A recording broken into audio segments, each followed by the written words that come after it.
Muhammad Arif, mantan guru madrasah Alia Negeri 1 Kabupaten Pamekasan, Madura, buka suara mengenai alasan dirinya dimutasi sepihak gegara protes masalah aturan masuk kamar mandi dan toilet sekolah berbayar. Kata dia, peristiwa ini bermula saat Nokman Afandi baru masuk dan menjabat sebagai kepala sekolah MAN 1 Pamekasan. Suatu waktu digelar rapat sekolah yang membahas mengenai aturan siswa masuk ke kamar mandi dan toilet sekolah yang harus membayar Rp500. Dalam rapat itu, pria yang akrab disapa Arif ini protes tidak setuju. Alasannya karena MAN 1 Pamekasan adalah sekolah milik negara yang semua fasilitas di sekolah tersebut diperuntukkan gratis untuk siswa. Karena tidak ada sinkronisasi antara pendapat saya dengan Pak Nokman sebagai kepala sekolah MAN 1 Pamekasan, saya mendapat tindakan yang tidak mengenakan, kata Arif pada Jumat 22 September. Tindakan tidak mengenakan yang dirasakan Arif itu bermula dari diberhentikan sebagai anggota pengendalian mutu MAN 1 Pamekasan. Tidak hanya itu saja, ia juga dimutasi atau dipindahkan dari tempatnya mengajar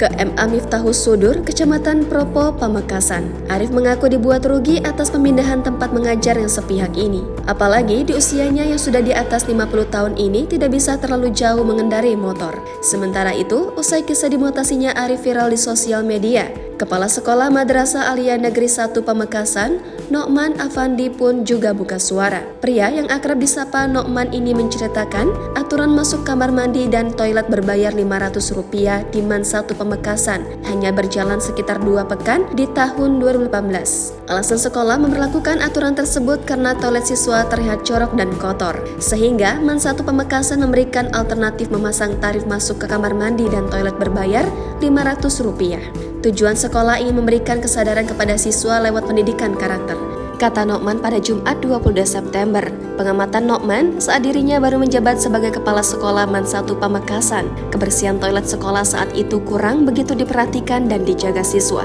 Apalagi kondisi toilet di MAN 1 Pamekasan sangat terbatas, baik untuk putra maupun putri. Hasilnya, sejak diberlakukan aturan masuk kamar mandi dan toilet bayar itu, siswa MAN 1 Pamekasan secara perlahan mulai sadar, terutama dalam hal menjaga kebersihan kamar mandi dan toilet sekolah. Nokman memastikan aturan masuk kamar mandi dan toilet berbayar itu tidak berlangsung lama. Kata dia, uang hasil dari masuk kamar mandi dan toilet itu langsung disalurkan ke beberapa masjid dan tempat ibadah. Pria bertubuh kurus itu membantah soal kebijakannya yang dinilai sewenang-wenang dalam mengelola sekolah. Ia mengklaim, sejak memimpin MAN 1 Pamekasan, jumlah siswa setiap tahunnya terus meningkat. Tak hanya itu, Nokman juga merespon perihal mutasi guru yang dinilai sepihak dan menghebohkan dunia pendidikan ini. Pengakuan dia, peristiwa tersebut terjadi tahun 2018 lalu. Sedangkan guru bernama Muhammad Arif yang mengaku dimutasi sepihak tersebut, kejadiannya sekitar tahun 2022. Nokman mengimbau masyarakat Pamekasan bijak menilai soal isu itu. Jangan lupa subscribe, share, komen, dan like ya!